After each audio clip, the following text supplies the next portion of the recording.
city. Okay, so Huntsville, Alabama, we love Alabama. I only won it by about 47 points. I don't think that influenced my decision, though, right? That didn't, right? But we had a lot of competition for this, and Alabama's getting it. Huntsville in particular, so congratulations, everybody. Katie, congratulations. This will result in more than 30,000 Alabama jobs, and probably much more than that, and hundreds of millions of dollars of investment, and that's billions, because it can't be millions, it's billions and billions of dollars. Most importantly, this decision will help America defend and dominate the high frontier, as they call it. I want to thank Secretary Pete Hegseth. He's doing a fantastic job. And Secretary of the Air Force Troy Mink. Troy, thank you very much. Great job you're doing, Troy. This is such a big deal. This is one that everybody wanted to know. What are you doing? I also want to thank Senators Katie Britt, and I want to give my condolences. Your grandmother, her grandmother just passed away. She was 100, right? 100, and she loves you, Mr. President. Well, and she was very proud of you. Thank you very much. Very, very proud of you. So thank you, Katie. Wonderful woman. She must have been. To produce you indirectly, I can tell you she had to be. Tommy Tuberville, who's a great coach. And I won't say anything about what happened with Alabama football this weekend. Let's leave that out. But you're not used to that, right? You're not used to that. But Tommy, Auburn won, that's right. They did. So you're happy. Tommy's been a great senator, as you know, and a fantastic guy all around. He was also a tremendous coach. House Armed Services Committee Chair Mike Rogers. Thank you, Mike. Where's Mike? Mike, thank you very much. Doing great, Mike. Representatives Barry Moore, all great friends, Robert Adderholt, Gary Palmer, and Dale Strong. Thank you all very much, fellas. Appreciate it. In my first term, I created a thing called Space Force, so important. You know, we were losing the race in space very badly to China and to Russia, and now we're far and away #1 in space, and reestablished Space Com with a mission to protect American space assets and detect any threat to our homeland. We initially selected Huntsville for the SpaceCom headquarters, yet those plans were wrongfully obstructed by the Biden administration. And as you know, they moved them to a different locale. And today we're moving forward with what we want to do and the place that we want to have this. And this will be there for hopefully hundreds of years. That's where it's going to be.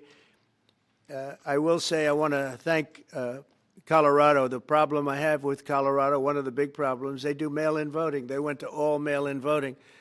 So they have automatically crooked elections. And we can't have that. When a state is for mail-in voting, that means they want dishonest elections, because that's what that means. So that played a big factor also. In Huntsville, SpaceCom will play a key role in building the Golden Dome, as you know. That's going to be a big thing. Everybody wants to be a participant in it. Missile Defense Shield, we're going to be having a Golden Dome that the likes of which nobody's ever seen before. The finest, the best. And by the way, Canada called. They want to be a part of it, and that'll be great. But Canada wants very much to be included in that, and we're going to work something out with them, I hope. It will also ensure that our technological capabilities, of which we're way ahead of anybody else, there's nobody close, remain unmatched long into the future. So I'd like to ask Secretary Hegseth to say a few words. He was very much a part of it. And really, everybody behind me was. Every one of these people would call me and lobby me. I said, Katie, I don't want to talk to you anymore. I know what you want. She said, that's right, sir. That's what I want. And they got their way. So I just want to congratulate. These are really special people. They're politicians in many ways, but they're great patriots, I think even more so than politicians. So they fought very hard to get it, and it's an honor to give it to Huntsville. Pete, say a few words, please.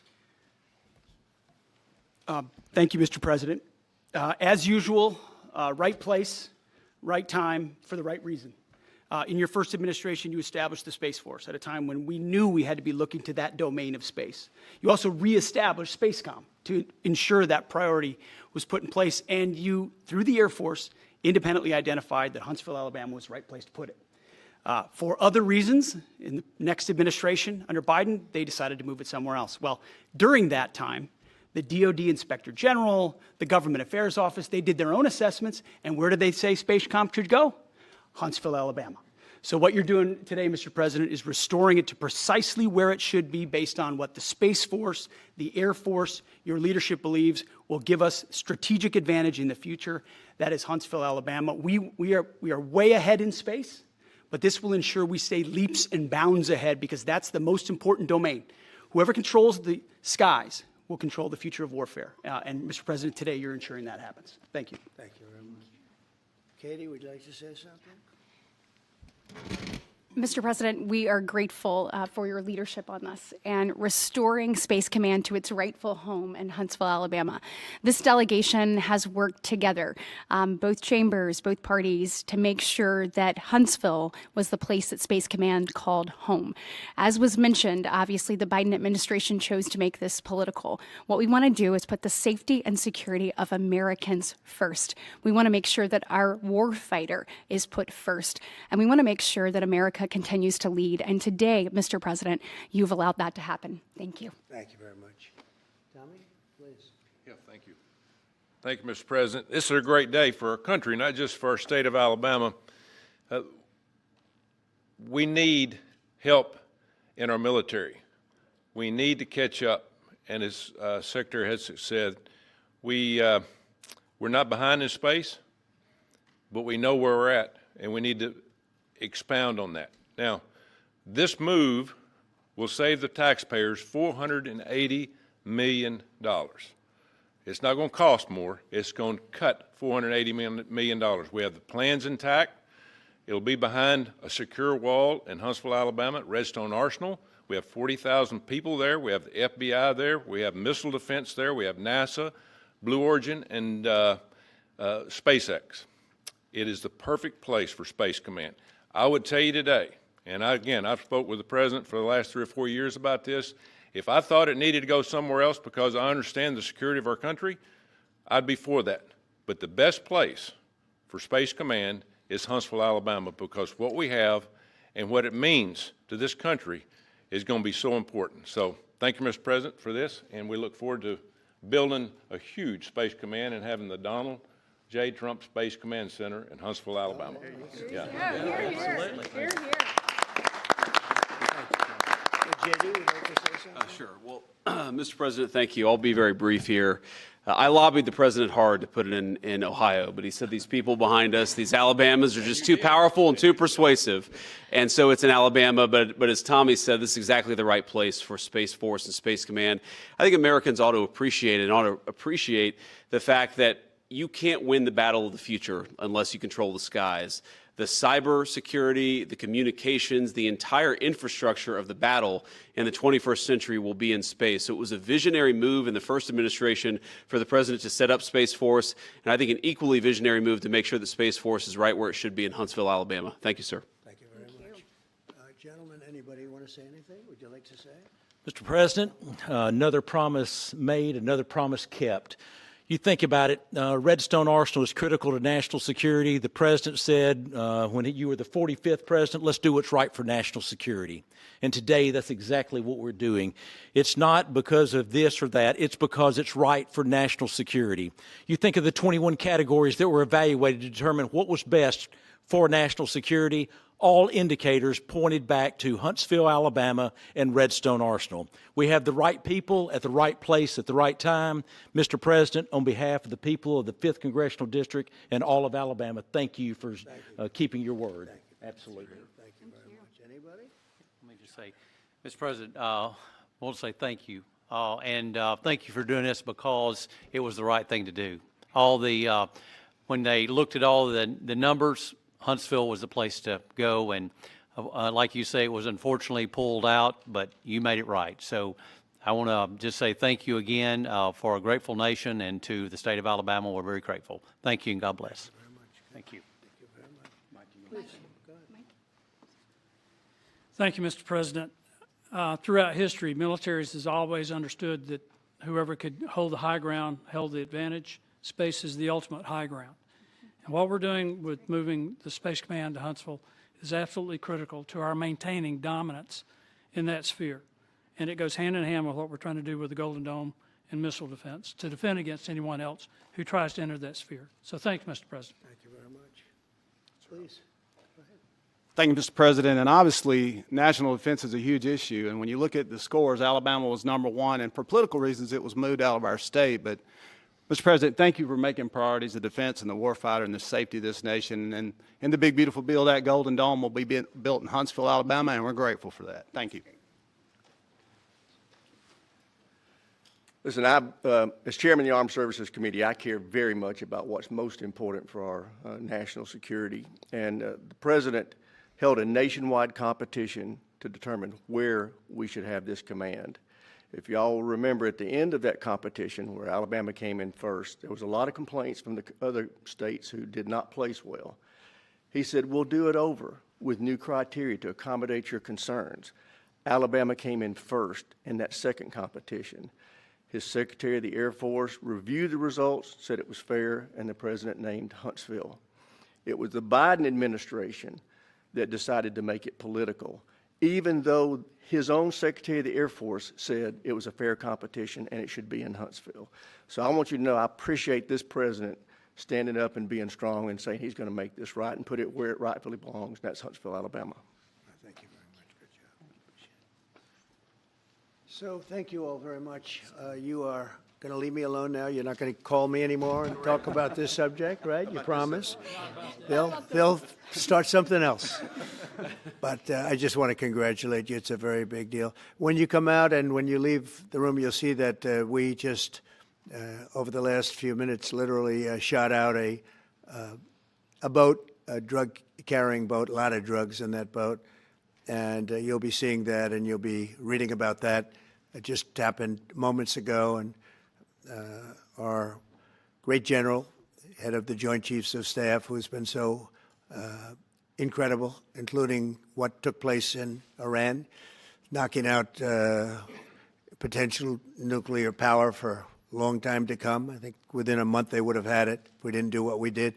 But he gave us a little bit of a briefing, and you'll see. And there's more where that came from. We have a lot of drugs pouring into our country, coming in for a long time. And we just, these came out of Venezuela and coming out very heavily from Venezuela. A lot of things are coming out of Venezuela. So we took it out, and you'll get to see that after this meeting is over. Do you have any questions, please? Yeah, please. Thank you, Mr. President. Senator Tuberville talked about the cost savings Yeah. associated with this announcement. Can you talk about the strategic benefits by having Space Force Command headquartered in Huntsville? Well, it just works because we have so much else there. And having a central, you could call it a central command, but it really is a command station.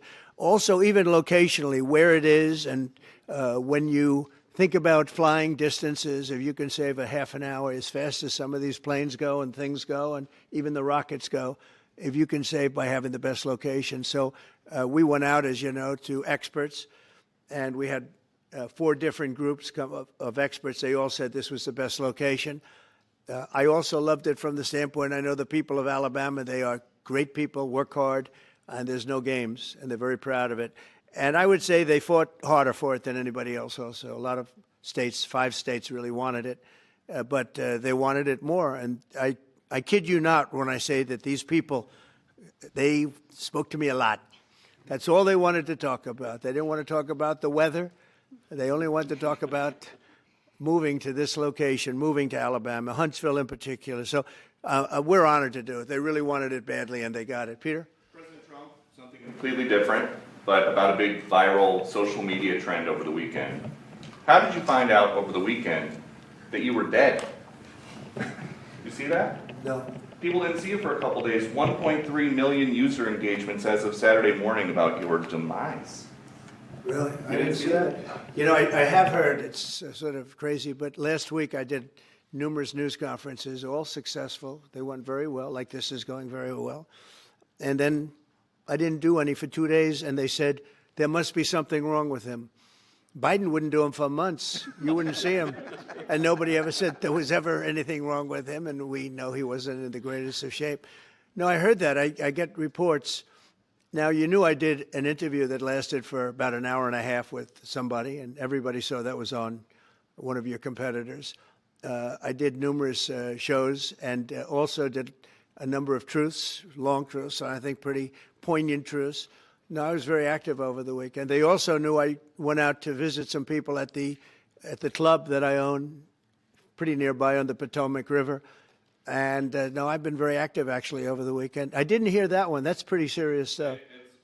Well, it's fake news. You know, it's just it's so fake. That's why the media has so little credibility. I knew they were saying, like, is he okay? How's he feeling? What's wrong? I said, I just left. And it's also sort of a longer weekend, you know, it's Labor Day weekend. So I would say a lot of people, no, I was very active this Labor Day. I had heard that, but I didn't hear it to that extent. Go ahead, Peter. Something else. We know that this country has a huge problem with school shootings. You've said that you're open to sending the National Guard pretty much anywhere. Would you ever consider sending an armed National Guardsman to every school? Well, we have a big problem with school shooting, but we also have thousands and thousands of schools that run perfectly. You know, they talk about you can do things construction-wise, and that's really, I think nobody knows more about construction than me. You can build the construction doors. You can build what they call safety doors, where they lock on the outside, the inside, and every place else. Well, but if one of these lunatics happens to get through, then the police can't get in.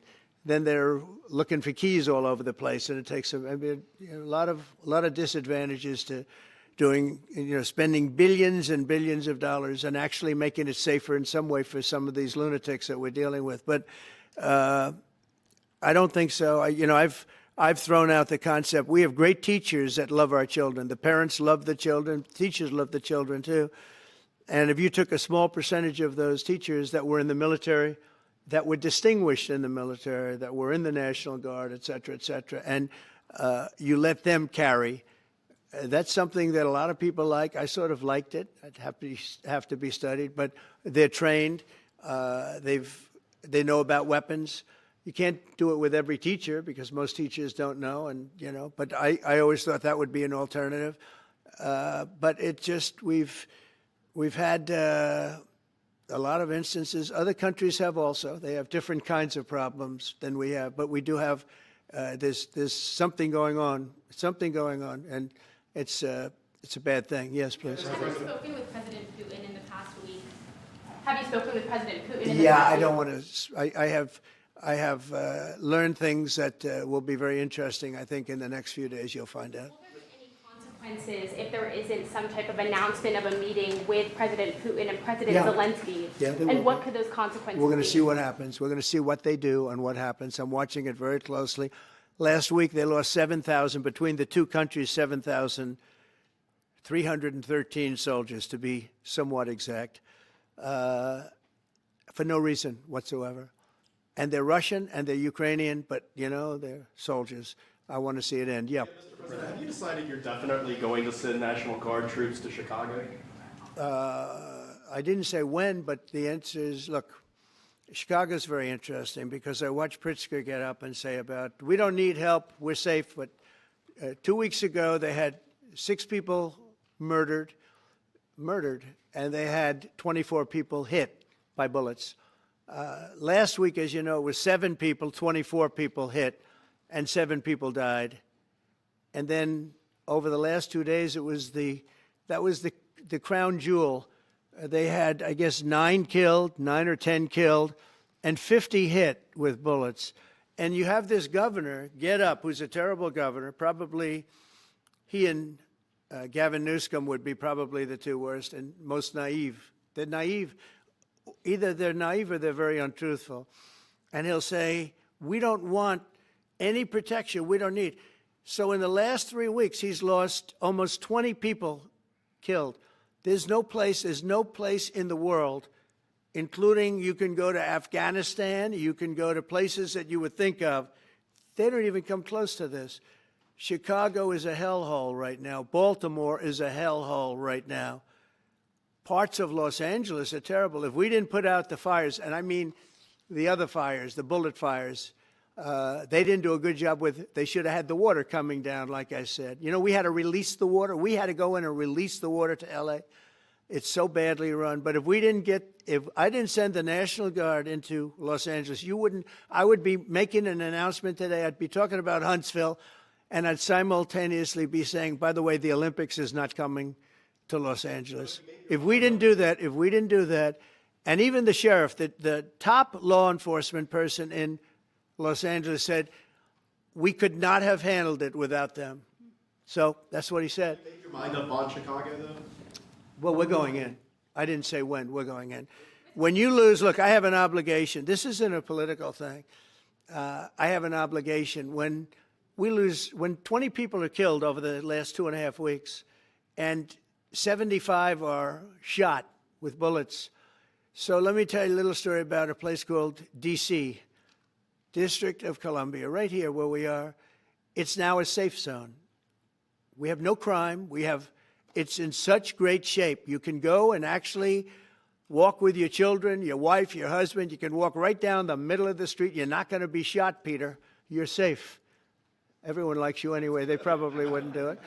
But it's so dangerous. And there are people in this audience you've suffered greatly.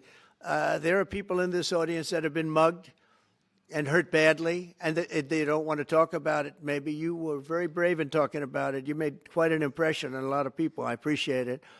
But there were other people in this room that have been hurt very badly just walking down the street in D.C. Washington, D.C. is a safe zone right now. It's a safe city. The restaurants are open.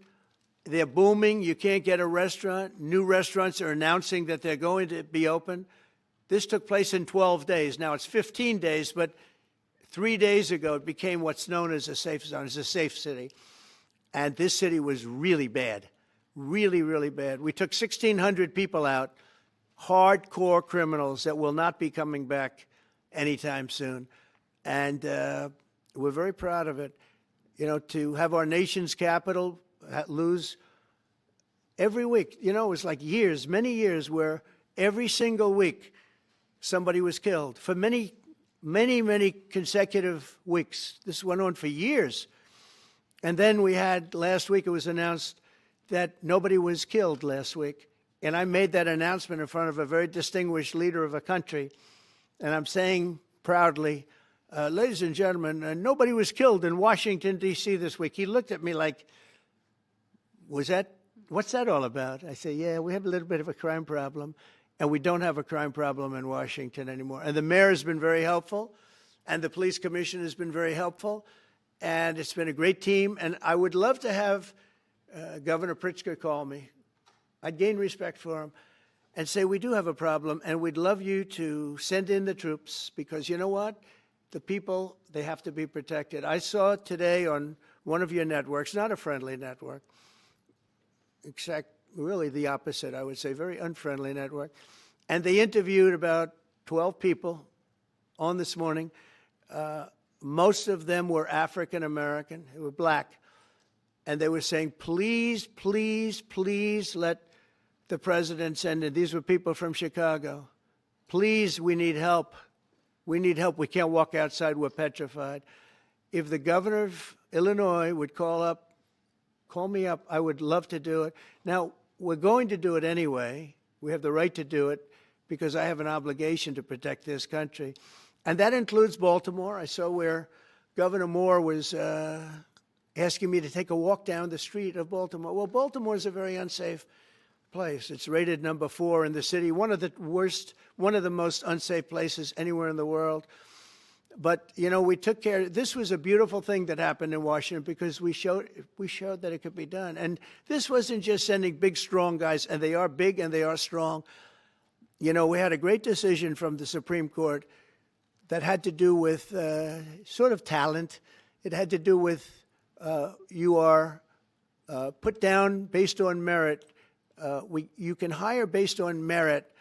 So merit for a soldier or for a policeman is strong, physically fit, having a certain ability, not a person that is woke and got the job through woke, but wasn't strong enough to lift a gun out of the holster, et cetera, et cetera. No, I looked at the police. As you know, last week I went over, we had a meeting there had to be 300 people, and they were all very impressive looking. And when the bad guys see them, they're not going to do a thing. And so I'm very proud of Washington. It serves as a template, and we're going to do it elsewhere. But Chicago is certainly going to be high. I would love to have him call. I would love the governor of Illinois. I'd be honored to take his call.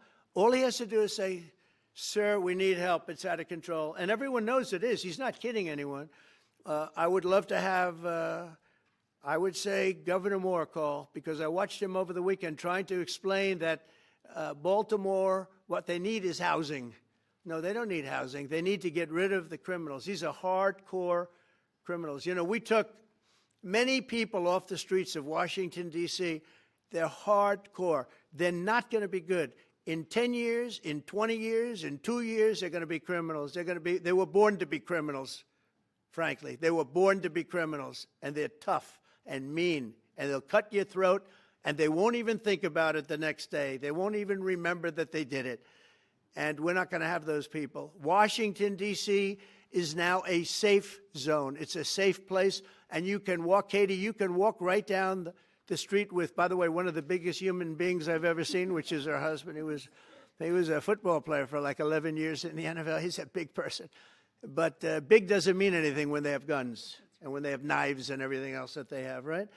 But you can walk right down the street, even by yourself, and you're totally safe. Washington, D.C. is a great thing. Yes, ma'am, please. Mr. President, as you're calling on Democratic leaders across the country to work with you on crime, do you see your efforts here in D.C., including, for example, working with Mayor Bowser here as a model for bringing more bipartisanship in matters not only with crime, but also issues that matter to everyday American people's lives? So Mayor Bowser's been great.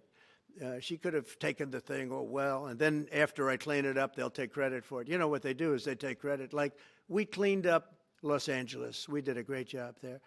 And it was overwhelming what was going on. And again, the police chief made a statement that we could not have done, there's no way they could handle it. You saw what was happening out there. It was going to be a disaster. We stopped it cold. If we didn't do that, would have been a very sad day. And you know, remember, we have the Olympics, we have the World Cup, we have all these things coming, and we have 250, all of these things coming. But I watched Newsom get up and say he's doing a great, he's not, we're the ones that did it, and that's okay, whatever it takes, but the main thing is but he got up and said, we did it. Well, he didn't want us there, and he's going to need us again because it's starting to form again. I see it. It's starting to form again. You know, we have to maintain. It's like maintenance on an airplane. You can buy it, but you have to maintain it. And if you don't maintain it, a good plane becomes very unsafe very quickly. So it's an honor to do it. It's a lot of presidents wouldn't do what I'm doing. I don't need this heat, but when I watched television last night and I'm watching the news and I see that 9 people were killed in Chicago and 54 were badly wounded with bullets, I say, that's not this country. We have to do something. And I do say this, I say this very much. I'm not speaking to anybody but them right now. I would love to receive calls from governors and mayors saying they need help. We'll help them. We have a lot of people. We have a great force. We have a great military force. You know, Pete will tell you that when I was running for office, and this was a big headline, I think, you know, probably got me a couple of votes, but you couldn't sign people in the military. Nobody wanted to join the military, the Army, Air Force, the Navy, Marines, Space Force, Coast Guard. We never forget Coast Guard because they've done such a great job. Never. But nobody wanted to join any of them. We were way below what we wanted. Every single one. The closest was the Marines, whatever that is. You'll explain that to me. But the closest was the Marines. But every service was way down, way down. And then I got elected, and our country's the hottest country anywhere in the world right now. Everybody's talking about the USA. They're talking about the job that we're doing. Everybody. We have the best economy.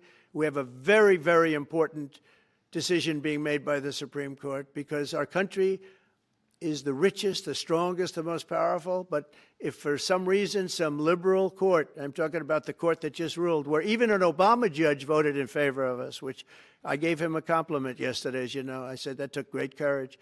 But it's a liberal court, and it's going up to the Supreme Court, who I think have been incredible people. I think they've made very wise decisions. But the tariff question because without the tariffs, this country is in serious, serious trouble.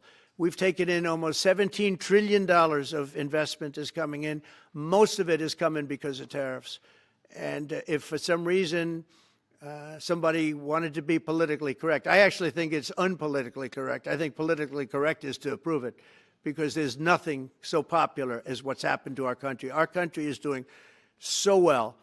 But we had a liberal court gave us a very shocking ruling, and that ruling is basically saying that the trillions of dollars that are pouring into our country, putting us in a position like no country is anywhere in the world, that they'd like to see us that taken away. By the way, a lot of the people behind that lawsuit, that particular, are from foreign countries, I might add. There's a video that is circulating online now of the White House where a window is open to the residents upstairs and somebody is throwing a big bag out the window. Have you seen this? No, that's probably AI generated. So Actually, you can't open the windows. You know why? They're all heavily armored and bulletproof. So that's a fake video. Well, it's got to be, because I know every window up there. The last place I'd be doing it is that, because there's cameras all over the place, right? Including yours. No, but every window, I've never seen a window that's, in fact, my wife was complaining about it the other day. She said, love to have a little fresh air come in, but you can't. They're bulletproof. And number one, they're sealed. And number two, each window weighs about 600 pounds. You have to be pretty strong to open them up. No, that has to be, where was the window? Let me see.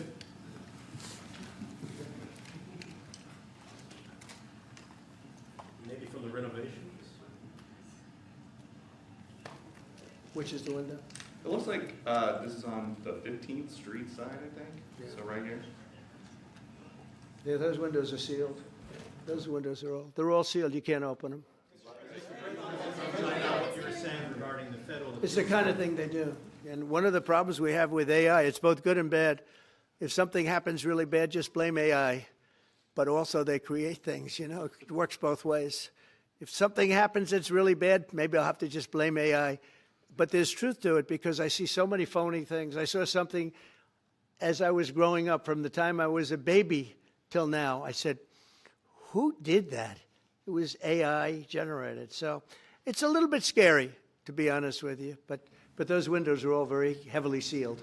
Thank you, Mr. President. I want to follow up with what you were saying regarding that federal appellate court that ruled against you and your administration as it relates to your ability. Well, they ruled against our country, the court, and they ruled against us before. It's a very liberal court. You called it highly partisan in your. Well, it social certainly media is. posts. It certainly And in is. fact, it was along ideological lines, 7-4. Well, except that we actually got one of the Obama judges that was appointed by President Obama voted in favor of the tariffs, because he felt it was imperative for our country to thrive and survive even.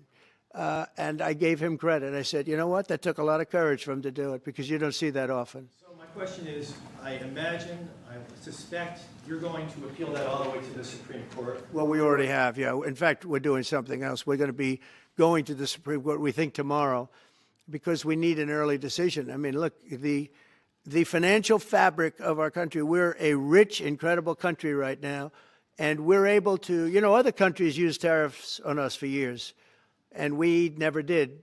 I did a lot during my first term, but then we had COVID, and we had to focus on other things. You couldn't be tariffing Italy, Spain, France, as they were dying by the thousands and millions. But we did with China, and China paid us billions and billions of dollars. And I started the process, but then I had to end it a little bit because of COVID. We focused on that. But no, it's a very important decision. And frankly, if they make the wrong decision, it would be a devastation for our country. We've taken in trillions of dollars. And by the way, all these countries signed agreements, as an example. They're all happy. Everybody's happy. But some whack job put in a lawsuit. It went before a very liberal court, and the liberal court ruled, it was 11, they ruled 7-4, with one of the most liberal of them all voting in our favor, because they're patriots. I think I give tremendous credit to that judge. And now it's going to the Supreme Court. Now we're going to be asking for early admittance. We're going tomorrow, and we're going to ask for an expedited ruling, because You know, when you look at the stock market's down today, the stock market's down because of that, because the stock market needs the tariffs. They want the tariffs. If you look at AI, all of those, you know, all of that money that's going to be invested, trillions and trillions of dollars, the biggest thing, bigger than the internet, I suspect. It's the internet plus 3 or 4 other things combined. We are leading very substantially with AI. We're leading because of tariffs. We're leading because of talent, and this is where they'd like to be. But without the tariffs, we wouldn't have a chance because we wouldn't be able to protect those investments of the companies coming in. So if you took away tariffs, we could end up being a third world country. That's how big the ruling. So we're asking for an expedited ruling. As a backstop to that, President, you have a Republican-controlled Congress. You control the House. You control the Senate. Yeah, but we don't have 60 votes. We don't have 60 votes. I'd love to do that. Oh, if we had 60 senators, if we got the 60 votes, we would get them. But we need 60 votes, and we need, you know, a certain number in the House. I think we'd get, I don't know, we have about 5 of them here. Would everybody agree with me on tariffs? Without tariffs, we're a different country. We have taken in so much money. And here's the thing. We signed a deal with Japan. They're paying us hundreds of billions of dollars. We signed a deal with South Korea. We signed a deal with the European Union. We signed a deal with Europe. And those countries are paying us $950 billion. And they're happy about it. They're okay. As one of them said, it's amazing that we got away with it so long. One of my friends, a leader of one of the countries, and they're fine with it. They all signed. If that ruling ever went against us, I guess we'd have to give back hundreds of billions. We would have to give trillions and trillions of dollars back to countries that have been ripping us off for the last 35 years. And I can't imagine it happening. On a legal basis, they have no legal basis whatsoever. But on a common sense basis, it would destroy America. Okay. You talked about controlling the sky. On Sunday, the satellite signal of Ursula von der Leyen's plane was alleged. With Ursula? Well, she had an interesting event. She's a tremendous woman. And so what are you asking me about her? NATO is concerned about an attitude about this. True, NATO is concerned about it. Well, nobody knows where it came from, but they did take away her ability to use a phone. You know? Sometimes that's a good thing. Sometimes that could happen to me. I'd be very happy. Mr. President, reducing the tariffs on India from 50%. What does that mean? Are you considering taking away some of the tariffs that you've imposed on India? You had posted. No, we get along with India very well. But India has, you have to understand, for many years it was a one-sided relationship. Only now since I came along, and because of the power that we have with tariffs, India was charging us tremendous tariffs, about the highest in the world. They were about the highest in the world, number one. And we, therefore, weren't doing much business with India, but they were doing business with us because we weren't charging them. Foolishly, we weren't charging them. So they would send in massive, you know, everything they made, they'd send it in, pour it into our country. Therefore, it wouldn't be made here, you know, which is a negative. But we would not send in anything because they were charging us 100% tariffs. And, you know, I'll give you an example, Harley-Davidson. Harley-Davidson couldn't sell into India. There was a 200% tariff on a motorcycle. So what happens? Harley-Davidson went to India and built a motorcycle plant. And now they don't have to pay tariffs. Same thing as us. So what we're doing is literally thousands of companies are coming into the U.S., car companies, AI, but, you know, more traditionally, car companies. We have so many car company factories under construction or being designed right now. And they're coming from China, they're coming from Mexico, I must tell you, and they're coming from Canada, a lot of them coming from Canada. But they're coming into our country because they want to build here. And they want to build here for 2 reasons. Number one, they'd like to be here. And number 2, the tariffs are protecting them. And number 3, they want to avoid paying tariffs. When they build their cars here, they don't have any tariffs to pay. You know, when you build here, you don't have any tariffs. Mr. President, Go ahead, in light of the Minnesota shooting last week, the Department of Homeland Security is now awarding more than $100 million to hundreds of faith organizations across the country to help them ramp up security. What's your vision for further protecting religious liberty across the country amid incidents of threats and So violence? religious liberty is so important, and we're talking about every religion now, and we're doing things on that nobody else has ever done, and we're going to be having a big announcement in about 2 weeks on that question. Yeah, please. On Space Command, sir, are you concerned that people may not be willing to relocate from Colorado to Alabama? No, I'm not worried. It will get somebody else. Colorado. I mean, the problem with Colorado is they have a very corrupt voting system. Look, I have so many friends in Colorado. Anytime you have mail-in voting, you have corrupt elections. Very simple. It's very simple. Even Jimmy Carter said it with his commission. They set up a commission with him and Scoop Jackson and some people, highly regarded people. And they said the finding was, if you have mail-in voting, you will have corrupt elections. Well, your radical left governor decided that he was going to have all mail-in voting in Colorado. Once you have all mail-in voting, and for whatever reason, the Democrats cheat. And they cheat like, they're not stupid. That's the only thing. They're no good on policy. They're no good on management. They're no good at government. But they're great at cheating. And they stick together, too. I give them credit for sticking together. Please. Obviously, this is a big win for national security, moving this to Alabama. We've all can agree with that. Big. Is there any idea of the economic impact this has on the state and on that local area? Katie, do you want to answer that? Look, I mean, go ahead. Please go. This is going to be tremendous. I mean, the state of Alabama, what we've seen through this process is the worst of Washington. We've seen politics get in the way of what is best for the warfighter, what's best for national security. And the state of Alabama is about to show the country the best among us. So we know the economic impact is going to be tremendous. There at Redstone Arsenal, we're proud to house everything from the FBI to headquarters there for material command to a number of things. We obviously have NASA with Marshall Space Flight Center, and so this naturally fits within. When you look at the decision matrix that they placed in front of us, that's why we ranked so high, is because we have the resources necessary and the ability to build out quickly to meet the needs in front of us. As far as economic impact, it would be tremendous. Does anybody have an exact number? 1,600 jobs. With 3,000 spinoff. Look at this. This is teamwork right here. So we are really proud, and the people of Alabama are ready to get to work. And I've got a housing question, if you could, just for a second, Mr. Yeah, President. please. Owning a home and going about the American dream seems like it's out of touch for a lot of Americans. Just Yeah. recently, you pushed out a statement about addressing an emergency housing situation. That's right. We're thinking about doing that. Yeah, can you just? Well, we need a little help from the Fed. We have a man named Jerome Too Late Powell. You probably heard of him. He's too late. He's way too late. And the economy is so strong that it's pushing through that. Normally, it would have been much tougher, but we're doing so well that we're pushing through it. But it makes it very hard for people to get mortgages because too late is too late. Very simple. He's too late. And probably political, whatever. He wasn't too late before the election. Before the election, he was cutting rates, right? Because he was hoping that, I guess, Biden would get in or that Kamala would. He was a big Biden guy.